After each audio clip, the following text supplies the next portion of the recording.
Hello everybody, welcome to Snyder's Inc. And today, we've got another Chillin' Scares video. And this is 5 most disturbing diving videos. I'm sorry for not uploading as of late for a few days. I've been very tired and just trying to figure out my sleep thing. But, time to get back to work. We got 3 videos for today. All 3 of them will be done today, will be uploaded today.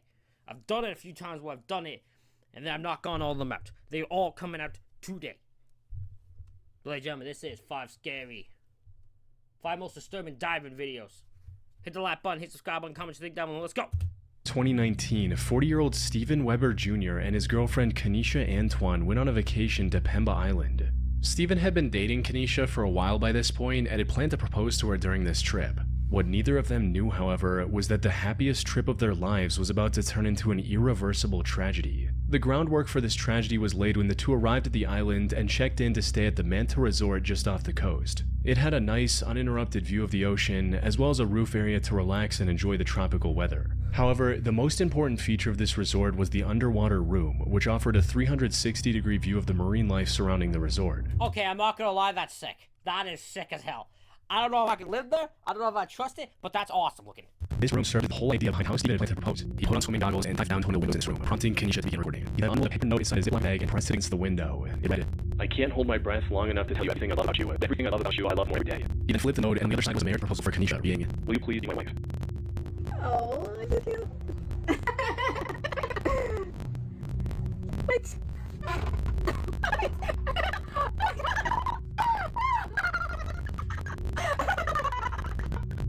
He also showed the right ring he brought to this occasion before swimming out to hear Kenesha's response. At this point, Kenesha stopped recording and rushed to the surface floor eager to answer. But when she looked outside, instead of smiling Steven, she saw nothing. Steven was nowhere to be seen. Kenesha climbed the roof, hoping he might have been out there. Unfortunately, there were no signs of Steven anywhere. He had vanished somewhere between showing her the way and swimming up to the surface. For understanding the full gravity of the situation, Kenesha called for help, with several locals rushing to her aid. Unfortunately, it took them time to find Steven. He was floating in the water, and by that point, it was already too late. Some resort workers tried to revive him with CPR. However, it was effective. Steven had miscalculated how long he could hold his breath underwater and drown before he could reach the surface. You can even see his hand shaking as he holds the ring near the end of the video, his body desperately telling him he needs air now. But in an effort to get his point across in a moment that much more special, he ignored this, and unfortunately, it pays the ultimate price. Could you not wear, like, a snort thing and, like, make sure you literally were prepared just to not fucking die? Minnie Joe is a YouTube channel that occasionally posts travel videos. That's insane. So his need to get romantic and he made uber romantic. It's like you don't need to show the ring. But my man, you could have lost the ring underwater. There was so much that could have happened. It was up until 3 years ago. Most of these were typical travel vlogs showcasing the hosts of different expeditions around the world. However, out of the roughly 30 videos they've uploaded, one stands out for just how disturbing it is. This video contains a collection of footage Joe and his friends captured while doing technical dives in the Blue Hole in Dahab, Egypt, which is often considered the deadliest diving spot in the world. There are a few conflicting reports on the total number, but most people agree that somewhere between 130 and 200 divers have met their end trying to reach its depths. That is an average of 8 lives lost per year, and unfortunately, the total is still going up. What's worse is the remains of many victims are never recovered, which is exactly what made Minnie Joe's video so unsettling. He find remains? Their dive started off like any other, but as they descended deeper, they came across the tanks, lines, and suits of those who came before and never made it back. Some of the remains were wedged into narrow crevices on the ocean floor, hinting at what might have gone wrong for them. Most were also taken over by the environment, suggesting they might have been down there for years. Above all, these encounters served as a constant reminder of the true danger of detecting. That is terrifying. That is fucking terrifying. Could you imagine you go scuba diving and you just find bodies after bodies of people who have fallen into Divers often have to carry multiple heavy tanks before they can even begin the descent. Then once they're in the water, they have to constantly monitor their oxygen levels while also staying aware of their surroundings. Things only become more dangerous the deeper they dive, where even a moment's distraction can quickly turn fatal.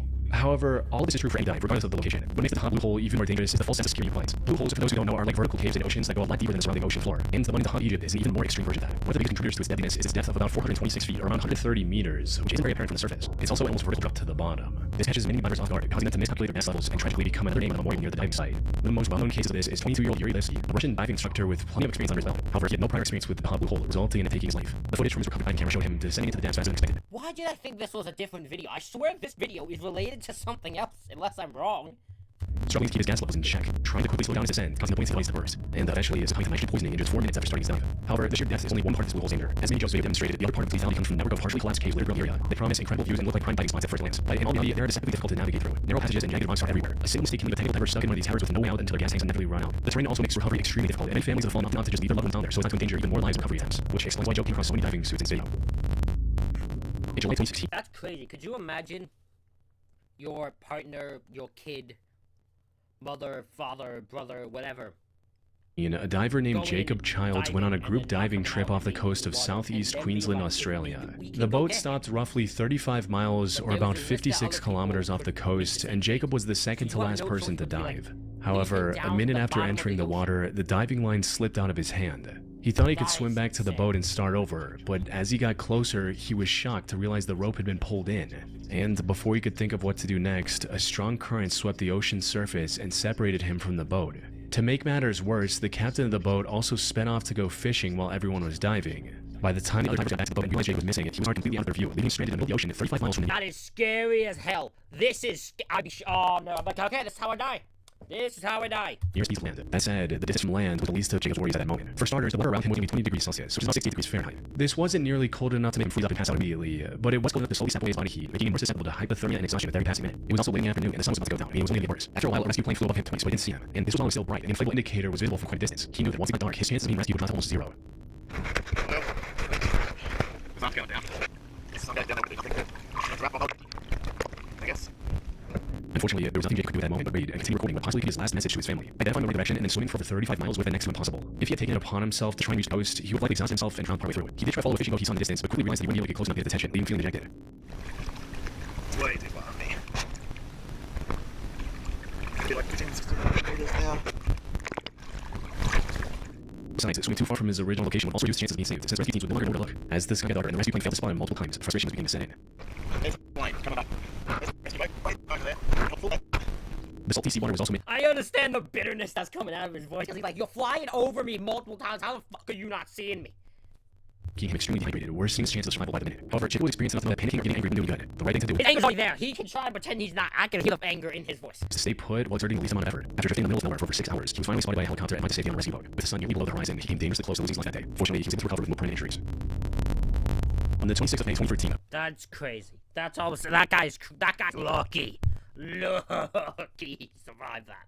a group of 3 tugboats was trying to stabilize a fuel tanker during a harsh storm nearly 20 miles or 32 kilometers off the coast of Nigeria. That's when one of the boats, the Jessican 4, got hit by a massive rogue wave. This capsized the boat, causing it to sink rapidly and disappear below the water surface within seconds. The company behind this operation, West African Ventures, nearly saw the rescue mission. However, the harsh weather made any immediate rescue efforts near impossible. They eventually sent the helicopter to look for any survivors who managed to swim back to the surface. Unfortunately, after a full day of searching, they didn't find a single member of the Jessican 4 crew who was still alive. This left the company with no choice but to crew deceased and begin a body recovery diving mission instead. The task of retrieving the remains was handed down to 6 saturation divers who were laying underwater while nearby. The only reason they were chosen for the task was because they were the closest to the site of the incident. Still, took around the day to reach the site and begin looking for Jessican 4. The harsh waves shifted position significantly from where it capsized, causing even more time lost before the retrieval mission could begin. Unfortunately, that was far from the only hurdle rescue divers faced on this mission. Once they located the Jessican 4 and dove down to it, they discovered that the boat had turned upside down. It was now resting on its primary mast and should collapse at any time. Due to significant pirate activity in that area, all the Jessican 4 entrances were also locked shut, forcing divers to use specialized underwater torches to gain access. Sadly, their assumption turned out to be correct. By the afternoon of the 20th of May, 2 days after Jessican 4 had sunk, the rescue team managed to recover the remains of 4 crew members. Though 2 were still missing, but just as all hope seemed lost, one of the divers named Tony Walker made an incredible discovery. First in contact, Tony instructed him what to do on his supervisor, Kobe Barrett, from the surface. Tony was also handling gas mixture, which was partially healing him, making his voice higher. While looking around the upside down boat, he came across what looked like a human hand. He assumed that belonged to yet another fallen crew member, but to his surprise, the hand moved and read him back.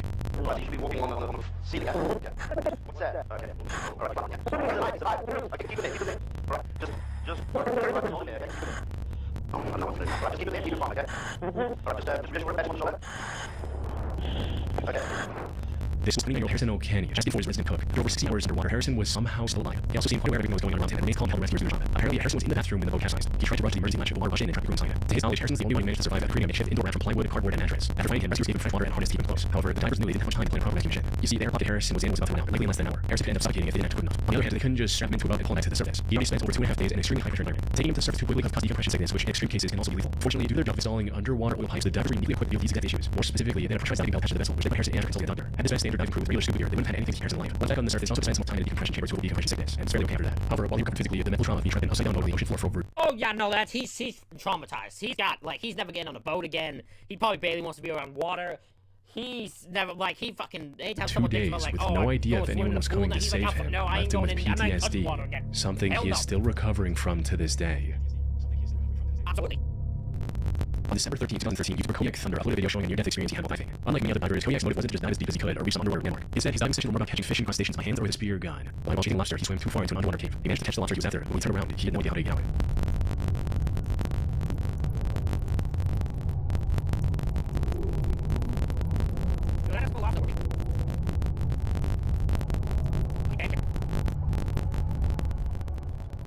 Fortunately, after swimming around in the cave for a few minutes, he was able to find Ed and swim out without any trouble. However, this was incredibly lucky. The thing is, diving on its own is incredibly dangerous. A single distraction can quickly spiral into an irreversible tragedy. But unless they're very deep, divers at least have the option to just swim up to the surface and wait for rescue. Though, not in cave diving. One of the primary hazards in a cave is the environment itself. Unlike the open ocean, many underwater caves have floors covered in extremely fine silt. A poorly controlled fin cake, breathing exhaust bubbles from a regular hitting the ceiling can dislodge the setting. This creates a silt down, a condition where the water visibility drops to absolute zero instantly. Divers' high-powered lights become useless, and in some extreme cases, the diver can't even see their own hands, let alone their surroundings. This also makes them unable to see their gauges or the guidelines. In short, they no longer know where they're going, where they're supposed to go, or whether they're getting the right gas mixture. At best, they can keep swimming and hope to keep it straight enough to eventually lead them away from the murky water. But if they can't monitor their gases, nitrogen poisoning can become a serious problem. It impairs both their cognitive and motor function, leading them to take their final breaths in the cave unless someone is there to rescue them. Even then, rescue isn't always an option. Many underwater caves are extremely narrow, and tanks and other essential gear, navigating these tight spaces becomes even harder. In most cases, there isn't enough room to turn around. So if one diver passes out, the others can get trapped behind them and lose their lives there as well. One of the most well-known cases of this exact scenario happened on February 6, 2014, when a team of 5 Finnish cavers visited Norway to go cave diving through Plur Cave. All 5 of them were veteran cave divers and knew exactly what they were doing. They had mapped out the exact route they planned to follow. However, as they were crossing the narrowest section of the cave, the cylinder of one of the divers got stuck, preventing from moving forward and blocking the others behind him. The chaos of the situation resulted in 2 of the divers panicking, failing to monitor their gauges, and passing away within minutes. The other 3 barely got out alive as well. One had to squeeze past the stuck diver while removing his gear and swimming the rest of the way, gasping for air from tiny pockets along the ceiling. The remaining 2 had to turn back and exit the original entrance with almost no air left in their tanks. The fact that any of them made it out alive is nothing short of a miracle. I like the true horror of underwater cave diving, because when things go even slightly wrong during cave dive, even the most experienced and well-prepared divers can struggle to survive.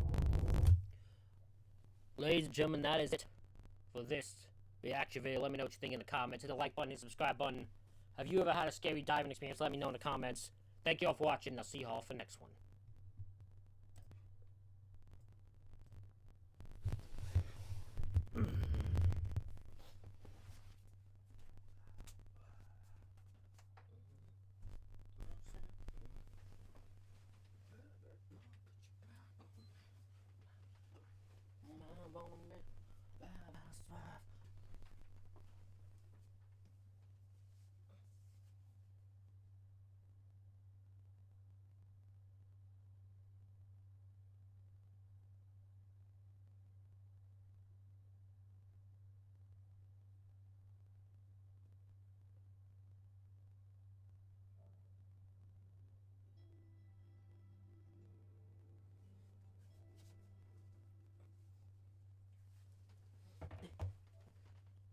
Bosses, radio on with a vision would be very interesting.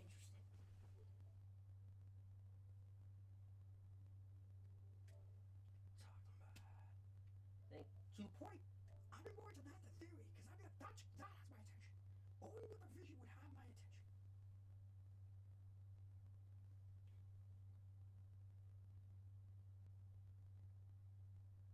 Hold on a second. Hold on. So this video is sponsored by Lord's Mode. So I've decided to partner up with them to do a massive giveaway for you guys. We've got I've had filming a video, I don't know how long. Like the video, otherwise Muso could be under your bed. Alright, collect replicas, Freshy Boy. You got your wins. Now I will teach you memes. Crash? What? I still don't have a gun. Got one. I'm insane. I haven't even started the raining meteorites meme. So we're gonna have to try and hunt for more blue ones to start with. But if I must, I will do it with green. Yeah, they are ribbons.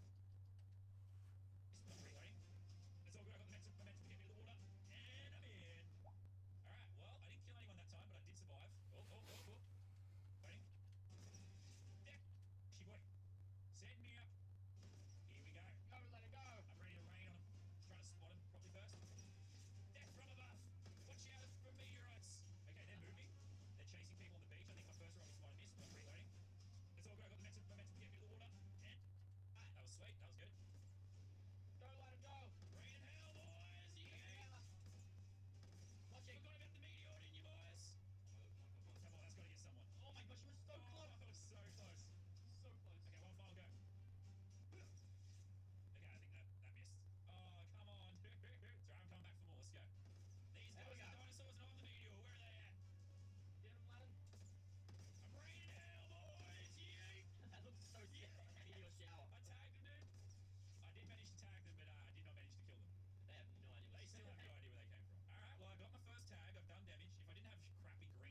save it.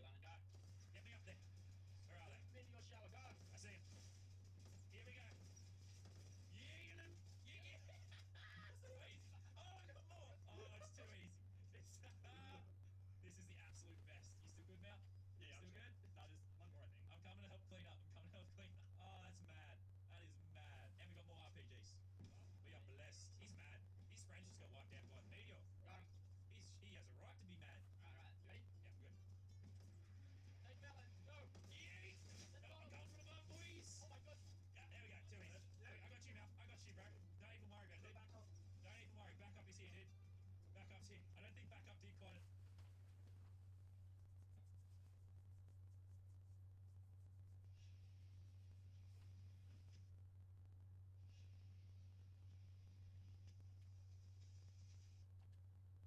Alien sightings.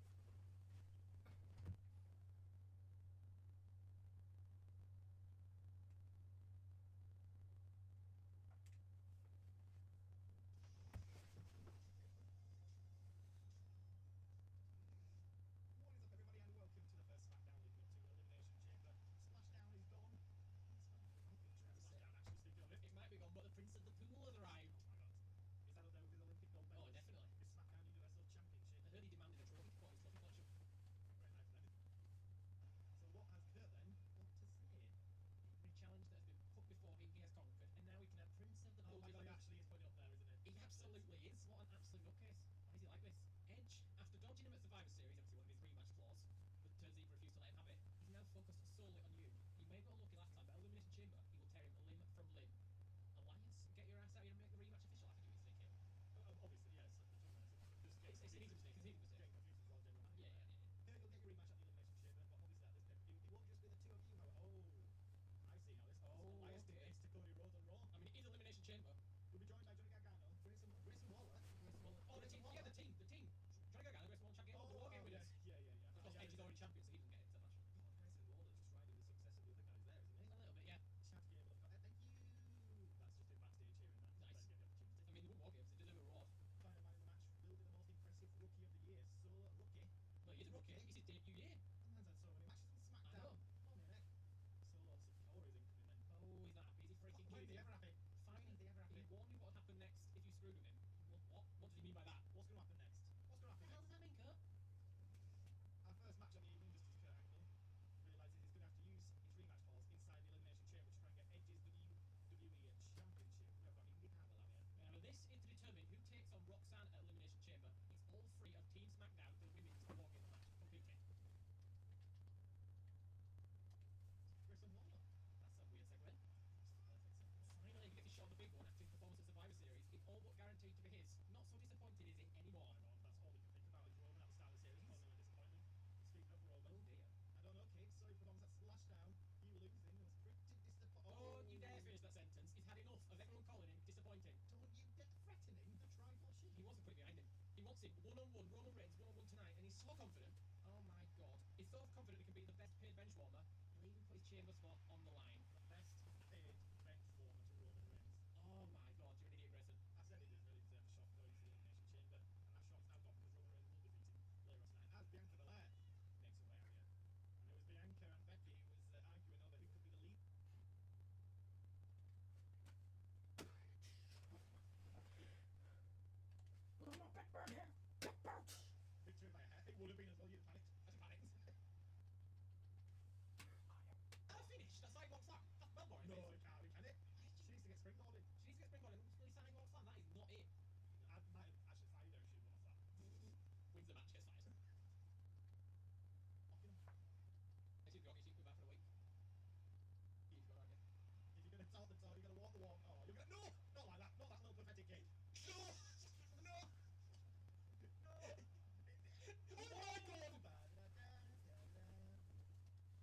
Oh, look how weird that little taunt is. Little gremlin.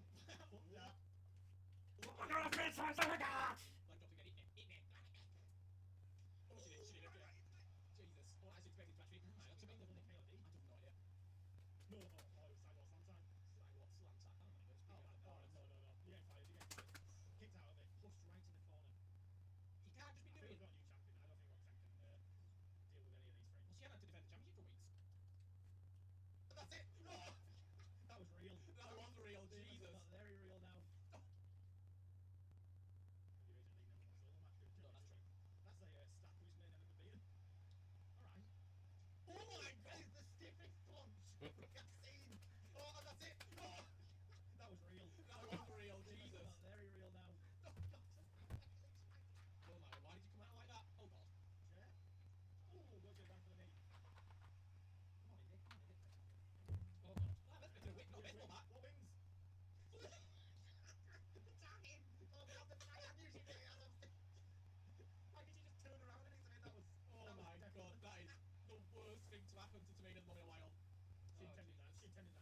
do now?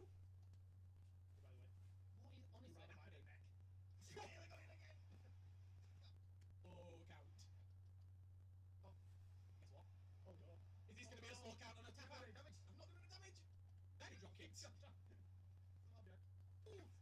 Sound I just made on the map. Don't sidewalk slam me, you're boring it. Face. I'm moving back in anyway. I'm getting up. I'm getting Oh, up. not happy with that. She wasn't. God, what the hell now? What's she doing here? Oh, duck down. Do a vote. Oh, activated. Won't just get the ball again. Why'd you... One more. One more. One more. Oh my goodness! I've just slid back into the ring. She's now saved me. I'm gonna get cocked again. Ah, for God's sake. Oh no. Only one rotation this time. She wants to go for something, but... oh, no, it's Stomping on the head of Becky's. Stop stomping on my head. No, very stupid. Oh, this is... No, one too many. No, One too many. He's lost it.